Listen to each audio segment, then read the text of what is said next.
रघुवीर जी, आपका बहुत बहुत स्वागत है।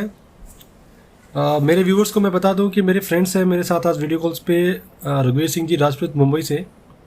कुछ दिन पहले इनके साथ एक यात्रा.com पे एक ट्रांजैक्शन हुआ था इनका, जो कि फेल हो गया था और बैंक से पैसा डिटेक्ट हो गया था। तो काफ़ी करीबन 1-1.5 महीने के आसपास इन्होंने काफ़ी यात्रा.com को मेल किए, उनको ट्वीट्स पे किया, लेकिन उनका कोई समाधान नहीं हुआ था। तो फिर लास्ट में कैसे इन्होंने जाके वो उसका सोल्यूशन किया, कैसे इन्होंने वो रिफंड प्राप्त किया, इसके बारे में सारा इनसे जानेंगे, ताकि आप सब ये जान सकें, आप भी एजुकेट हो सकें कि किसी भी वेबसाइट पे कोई मर्चेंट की वेबसाइट है उस पर आप ट्रांजेक्शन करते हो तो बैंक जो आपका जो बैंक है वो आपको किस तरह से प्रोटेक्ट करता है, बैंक किस तरह से आपको उस रिफंड में आपको मदद कर सकता है, इसके बारे में आज जानकारी रघुवीर जी हमको जानकारी देंगे। तो रघुवीर जी बताइए, क्या यात्रा.com के साथ क्या हुआ था, क्या इंसिडेंट था? तो ये कैसा हुआ कि मैंने यूपीआई के थ्रू पेमेंट किया कंपनी को फ्लाइट टिकट के लिए, चेन्नई टू मेरी मुंबई के लिए फ्लाइट थी। तो वो एक ही क्लिक में डबल टैप हुआ और डबल टैप से मिस्टेकली मेरे से हुआ या मुझे पता नहीं जी। और मेरा पैसा 2 बार कटा। और 2 बार कटा, मुझे वो अगले दिन पता चलता है कि मेरे बैंक से 2 बार पैसा कटा, सेम अमाउंट।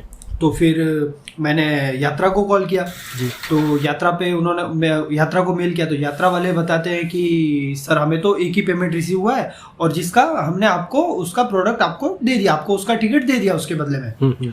तो मैंने बोला मेरे पास तो पैसा 2 बार कटा है। तो बोला कि आप अपने बैंक से कांटेक्ट कीजिए। तो मैंने आईसीआईसी से, मेरा आईसीआईसी में अकाउंट था जी। तो आईसीआईसी से मैंने कॉल किया, मैंने उनसे बात की कि मेरा सेम पेमेंट 2 बार कटा है और यात्रा मुझे ये बता रही है कि पेमेंट आपका नहीं, हमको रिसीव नहीं हुआ है, तो मेरा पेमेंट आप वापस दो, मेरे बैंक से पैसा कटा है जी। तो आईसीआईसी बैंक ने मेरे को बताया कि नहीं सर, ये आपका रेफरेंस नंबर है और ये रेफरेंस नंबर आप लीजिए और इस रेफरेंस नंबर के थ्रू आप यात्रा के पास जाइए, पैसा हमारे इधर से हमने पे किया है यात्रा को। तो अब फिर मैं यात्रा के पास गया तो यात्रा वाले बोलते कि नहीं सर, ये तो रेफरेंस नंबर है ही नहीं हमारे पास और ये रेफरेंस नंबर से हमको पेमेंट आया ही नहीं। मतलब कि यात्रा के पास एक ट्रांजैक्शन शो कर रहा है और बैंक में आपके 2 बार कटे हैं जी जी जी जी। ये ऐसा होता रहा और मैं दोनों की तरफ इधर उधर दर भटक रहा हूँ। बैंक वाला बोलता है कि नहीं हमने किया और यात्रा वाला ये समझिए ना, हमारा कम से कम उनसे मेल पे बात हुई, 10-15 मेल कंटिन्यू उनसे बात हो रही है मेरी और उनके रिप्लाई 2-3, क्योंकि कोविड का टाइम चल रहा है और रिप्लाई उनका लेट आ रहा है, 2-3 दिन में 1 दिन रिप्लाई आता है। तो फिर ऐसे बैंक के साथ भी ये करीबन 1 महीना हम दोनों के बीच में वो चलता रहा जी। फिर बैंक भी बराबर से रिस्पॉन्स नहीं करी, क्योंकि बैंक बता रही कि हमने तो पेमेंट कर दिया, अब हम कुछ नहीं जानते, आप जाके यात्रा से बात करो, ये रेफरेंस नंबर है। और यात्रा और बोलता है कि हमारे पास पैसे नहीं, अब मैं क्या करूं? फिर आदित्य जी अचानक से मुझे किसी अपने खास मित्र ने बताया था कि चार्जबैक करके एक पॉलिसी रिजर्व बैंक जो इसको अपने जितने भी कस्टमर है, बैंक होल्डर है, अकाउंट होल्डर है, उनको एक फैसिलिटी देती है कि चार्जबैक फ्रॉड कराए तो चार्जबैक का एक ऑप्शन रहता है। हाँ, तो मैंने फिर मैंने एक मैनेजमेंट को टीम बनाया, एक मैनेजमेंट के लिए एक मेल बनाया और फिर वो मेल मैंने सबसे पहले तो इसको भेजा आईसीआईसी बैंक को जी। और आईसीआईसी बैंक ने बोला कि सर आप एक बार आप वो मेल हमको वापस से भेजिए जो मेल यात्रा ने आपको ये बता के भेजा कि हमारे पास पेमेंट नहीं आई है। तो पेमेंट, हाँ, तो उन्होंने बताया कि आपके पास पेमेंट नहीं आया, वो मेल हमें वापस कीजिए। तो मैंने वो मेल वापस से उसका पूरा पीडीएफ बनाया और उसको आईसीआईसी बैंक को भेजा। तो आईसीआईसी बैंक ने कंफर्म किया कि भाई यात्रा तो एकदम मुकर गया कि पेमेंट नहीं आया उसके पास। तो आईसीआईसी तो मतलब चार्जबैक एक नॉर्मल कंप्लेन बैंक में शिकायत करना है कि मेरा पैसा कट गया है, वापस नहीं है, और ये चार्जबैक, इन दोनों में मतलब आप डिफरेंस मानते हो? जी जी जी जी जी। क्योंकि इसमें क्या होता है कि कस्टमर को कभी कभी क्या होता है कि लोगों को एक्चुअली चार्जबैक के बारे में ज्यादातर लोगों को पता ही नहीं है जी। और ये पॉलिसी इनकी नहीं है, किसी भी बैंक की नहीं, ये पॉलिसी रिजर्व बैंक की है। रिजर्व बैंक की, हाँ। ये मैंने भी थोड़ा सुना है इसके बारे में कि जब पेमेंट गेटवे जो मर्चेंट होता है, जैसे यात्रा हो गया या कोई भी मर्चेंट है, उसकी वेबसाइट पे जब अपन पेमेंट गेटवे इंटरेक्शन जो पेमेंट गेटवे जो इंटीग्रेट करते हैं, तब पेमेंट गेटवे जो देते हैं ना उनको, तो ये इसमें टीएनसी के अंदर एक पॉलिसी होती है, पॉलिसी के अंदर टीएनसी में ये एक रूल है पूरा कि अगर कभी किसी कस्टमर का चार्जबैक आता है तो उसके लाइबल आप होंगे, जो मर्चेंट होता है वो ही लाइबल होता है उसका चार्जबैक का, भले ही वो उसने सर्विस दे दी उसको, भले ही वो बोले कि भाई नहीं सर मैंने इसको डिलीवरी दे दिया कस्टमर को, लेकिन चार्जबैक का कंप्लेन आया बैंक के पास, तो उस स्थिति में मर्चेंट का पैसा कटेगा। फिर क्या हुआ आपके साथ? आईसीआईसीआई बैंक ने क्या रिस्पॉन्स दिया आपको? फिर रिस्पांस तो अभी मैं अब तक जो मेरे जितने भी प्रयास थे, जो मैंने 1-1.5 महीना जो जिनके साथ घिसपिट चली मेरी, वो मैं निचले स्तर पे काम कर रहा था। मैंने कहा एम्प्लॉयर से, जैसे जो कस्टमर केयर में जो बैठते उनसे मेरी घिसपिट चल रही थी। अब मैंने कहा इनसे तो बात होगी नहीं, और मेरे को जहां तक कि मेरे को उनकी बात से इतना आइडिया लगा कि उनको पता ही नहीं है चार्जबैक क्या है। ठीक है, फिर मुझे लगा कि ये तो लफड़ा हो गया, अभी मैनेजमेंट से बात करनी पड़ी। फिर मैंने पब्लिकली गया मैं, और मैनेजमेंट को पहले तो मैनेजमेंट को मेल भेजा जी, फिर मैं सोशल साइट पे भी, ट्विटर पे भी उनको मैंने ट्वीट डाले जी, और फिर तब जाके आईसीआईसीआई का मैनेजमेंट से मेरे को रिप्लाई आया कि सर हम इस पे काम करना शुरू कर दिया है, और हम आपको विश्वास दिलाते कि आपका पैसा आपको मिलेगा with in 7 days working day, उन्होंने बताया मेरे को। हाँ जी, तो मैनेजमेंट अभी फिर उन्होंने वही मेल, मेरा जो मेल है वो यात्रा को चिपकाया। अब यात्रा को चिपकाया और यात्रा के कान खड़े हो गए कि ये तो बवंडर हो गया, क्योंकि उनके बीच में जो आपने जो बताया कि थर्ड पार्टी जो होती है, अब उसने पैसा उनका कुछ रोका होगा, या उन्होंने डायरेक्ट मेल किया होगा कि या तो पता करो वरना हम आपका पैसा काटेंगे। फिर यात्रा ने सामने से मुझे मेल किया कि सर एक ऐसा इशू आया है हमारे पास, और हम आपका वो पैसा आपको रिफंड करेंगे। तो अब इसमें क्या हुआ कि यात्रा ने तो मुझे मेल कर दिया, और आईसीआईसीआई ऑलरेडी उनके पीछे पड़ी हुई थी। अब यात्रा मेरे को पैसा रिफंड नहीं करिए, 7 दिन से ऊपर हो गया। ठीक है, फिर मैनेजमेंट को मैंने एक और मेल 7 दिन का मैंने उनको 7 दिन का उन्होंने मेरे को बताया था, तो मैंने फिर उसमें फिर से आईसीआईसीआई बैंक को एक मेल किया कि अभी तक आपके 7 days वर्किंग डे का कुछ भी वो ना तो पैसा आया है और ना ही आपका मेल आया जी। अगले दिन सर आप बात नहीं मानोगे, मेरे अकाउंट में वो पैसा रिफंड हो गया, आ गया। ओके, बहुत बढ़िया। तो एक्चुअली होता क्या है कि कोई भी कंपनी है जो बिजनेस करते हैं तो कोई भी परफेक्ट नहीं होता है, कहीं ना कहीं जाके उनका भी कस्टमर सपोर्ट सेटअप होता है, गलतियां भी होती है, शिकायतें भी आती हैं, और रिजोल्व करने में भी कहीं ना कहीं कंपनी कई बार मिस हो जाती है, चूक हो जाती है। आप टीम मैनेजमेंट है वो मान लीजिए, या कुछ भी कह सकते हैं। लेकिन इस स्थिति में यात्रा को भी हम दोष नहीं दे सकते, क्योंकि उनके स्टाफ में जितना उनको पता था, जितना उनको जो सिस्टम दिया होता है उनको देखने का, उनको चेक करने का, उतना ही वो लोग कर पाते हैं। फिर एक हर लेवल के बाद में अलग अलग टीम का वो जवाबदेही बन जाती है।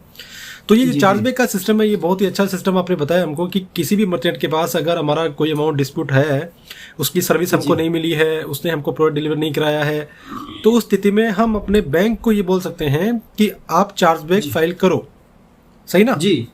हाँ जी, मतलब रिफंड चार्जबैक के लिए फाइल करो। इजी भी है सर। अगर रिफंड का बोलेंगे उनको, तो रिफंड का बोलेंगे तो शायद वो बोलेंगे कि आपका पैसा कट गया, आप सामने से बात करो। हमें रिफंड का नहीं, हमें चार्जबैक का बोलना है। चार्जबैक जी, ये एकदम डिफरेंट कंप्लेन हो गया जी। और यहाँ पे ये जो चार्जबैक की इंफॉर्मेशन ये लोगों को पता भी नहीं है, क्योंकि इनके साथ आजकल ये क्या होता है, ये बहुत सारे लूप होल होते हैं जो छोटे छोटे लोगों को नहीं पता, और वहां से ये लोग बेनिफिट, यहाँ से क्या ये लोग इसका लूप होल का फायदा उठा के लोग फ्रॉड करते भी हैं। बहुत सारी कंपनियां हैं जो ऐसा काम करती भी है जो इलीगल है। अभी क्या होता है इनके बीच में जो इसी से मैं आपका टाइम लेना चाहूंगा। इसी से मुझे याद आया, मेरा एक फ्रेंड था, वो एक फ्रॉड कंपनी में फंस गया था। तो उसने उस कंपनी में 10,000 रुपये डिपॉजिट कर दिए थे। 10,000 के बदले वो उसको कैशबैक का दिखा के उसके वॉलेट में 20,000 रुपीज शो कर दिए। अब बोला कि आप इस वॉलेट के पैसे को आप यूज कर सकते हो। अब वो बंदा उस वॉलेट में उसने 20,000 दिखा दिया, लेकिन वो उसको ना रिचार्ज कर पाए, ना आप बिल पेमेंट कर पाए, कुछ भी नहीं, बस खाली उसको एक वॉलेट पे एक डमी स्क्रीन पे शो करवा दिया। वो कंपनी कहीं पे अवेलेबल ही नहीं है, तो क्या करेंगे आप? हाँ, तो उस स्थिति में मैंने क्या किया, मैंने वो ढूंढा उसके पेमेंट गेटवे को कि इसको पेमेंट गेटवे कौन कंपनी दे रही है। उस पेमेंट गेटवे कंपनी को मैंने फोन किया और उसको मैंने बोला कि तुम्हारा ये जो मर्चेंट है ये कंप्लीट फ्रॉड है और ये ऐसी एक्टिविटी कर रहा है। तब पेमेंट गेटवे के कान खड़े हुए, उसने भी तुरंत प्रभाव से उसके जो ट्रांजैक्शन थे वो रोक लगा दिए। उसका जो पेमेंट था वो भी उसने होल्ड पे कर लिया, और जब उसका पेमेंट होल्ड पे कर लिया तो उस कंपनी का भी हमारे पास फोन आ गया कि सर हम आपको रिफंड देते हैं अभी का भी।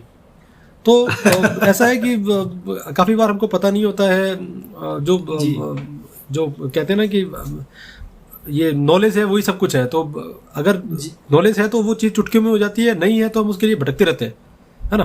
तो ये आज आपने बहुत ही शानदार मेरे को चीज बताई है कि चार्जबैक अपन बैंक से चार्जबैक का जो क्लेम कर सकते हैं और बैंक अपना वो काम करके देगा। ये चार्जबैक इसी चीज में नहीं है कि ऑनलाइन ट्रांजेक्शन हुआ उसमें नहीं, आप जैसे कैश ऑन डिलीवरी में भी आप जैसे प्रॉब्लम फ्रॉड हो जाता है तो भी आप उसमें आप डायरेक्ट कंपनी से बात कर सकते हैं, जैसे कि आपसे कौन पैसा कौन लेके गया, जैसे कि आपसे ई कार्ड वाला पैसा लेके गया या फिर ई-कॉम वाला लेके गया या फिर फेडेक्स वाला लेके गया, तो उसमें भी कैश चार्जबैक का ऑप्शन होता है। तो कोई भी कंपनी से ऐसा लफड़ा होता है तो आप उससे चार्जबैक का बहुत बहुत तगड़ा, क्योंकि ये रिजर्व बैंक और अभी कहते भी है ना कि आपके लाखों रुपए भी अगर कट जाते हैं बैंक से और आप 24 आवर्स के अंदर अगर आप कंप्लेन डालते हैं तो रिजर्व बैंक आपको पैसा देती है।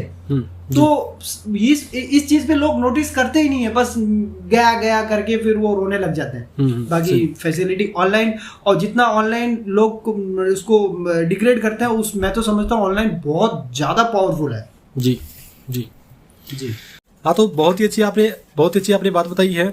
तो अपने व्यूअर से हम लोग ये कहना चाहते हैं कि अगर आपकी भी कोई ऐसी शिकायत है किसी मर्चेंट को लेके या कोई आपके पास भी कोई ऐसा रिफंड का कोई इशू आया आपके साथ में, आपने कुछ ऐसा फेस किया हो या आपको भी ऐसी कुछ मदद चाहिए होती है, तो आप ज़रूर कमेंट में यहाँ पे कमेंट में अपना जो इंसिडेंट है वो लिख सकते हैं और हम कोशिश करेंगे आपकी हेल्प करने की। जी, मैं ये बोल रहा था कि आपको इसमें क्या होता है कि मैनेजमेंट को मेल कैसे लिखना है। मैनेजमेंट को, आप लोगों को ऐसा लग रहा होगा कि मैनेजमेंट को कैसे मेल लेंगे, इंग्लिश नहीं आती है, इंग्लिश भाड़ में गई। आपको सिर्फ फिगर लिखना है कि मेरा ये मतलब है, आप उसको सिर्फ इतना एक्सप्लेन कर दीजिए कि मेरा पैसा कटा है और आपके पास पैसा है, आप मेरे को पैसा दो। कस्टमर कहना क्या चाहता है जी, बस ये आपको इंग्लिश की कोई लेना देना नहीं है। इंग्लिश आप हिंदी में लिखो, आपको आप अपने लिखते हैं ना, जैसे कि हिंदी में लिखते तो हिंदी में लिखो, वो आप उसमें कोई दिक्कत नहीं। आप उनको बस समझ आना चाहिए कि आप उनसे क्या मांग रहे हैं बस। और फिगर कंफर्म होना चाहिए कि रेफरेंस नंबर ये है, मेरा registration mobile number, registered mobile number ये है, मेल आईडी ये है, वो एक फॉर्मेट परफेक्ट होना चाहिए। बाकी आप उसमें आपकी मेरी ग्रामर अच्छी नहीं है, मेरी इंग्लिश अच्छी नहीं है, मेरी हिंदी अच्छी नहीं है, कोई लेना देना नहीं है सर। आप इसमें शॉर्टकट में भी ले सकते हो कि मेरा पैसा आपके पास पड़ा है और अब मेरे को पैसा वापिस दो, और ये फलाना ये मेरा नंबर है, बस इतना भी काफी है। ये फॉर्मेट भी बहुत बड़ी चीज होती है। और हाँ, अगर उनका रिप्लाई ना आए तो आप पब्लिकली जाओ, आप उनको सोशल साइट्स पे सोशल साइट्स का इनमें थोड़ा कंपनीज पे फर्क पड़ता है। सोशल्स में, ट्विटर पे जब आप फेसबुक डालते हैं तो उनको लगता है कि यार यहाँ से जल्दी वायरल हो सकता है, कोई अपना ऐसा कोई कंप्लेन ऐसी है जो वायरल हो सकती है, तो वहां से ज्यादा वो लोग उनको एक्ट करते हैं। उनको अपनी गुडविल की पड़ी होती है उधर। बहुत धन्यवाद आपका, आपने समय दिया और आपने इतना कुछ अपना एक्सपीरियंस वो शेयर किया। व्यूअर्स को भी डेफिनेटली पसंद आएगा, उनके ये जीवन में भी काम भी आएगी, क्योंकि कहीं ना कहीं ये सब चीजें आजकल अपने डिजिटल लाइफ पूरी हो गई है, डेली हम डिजिटल ट्रांजेक्शन करते हैं, तो ये चीज कहीं ना कहीं व्यूअर्स को ऐसा होता है कि भाई कल को उसका पैसा अटक गया तो क्या होगा, किसको पूछेगा वो।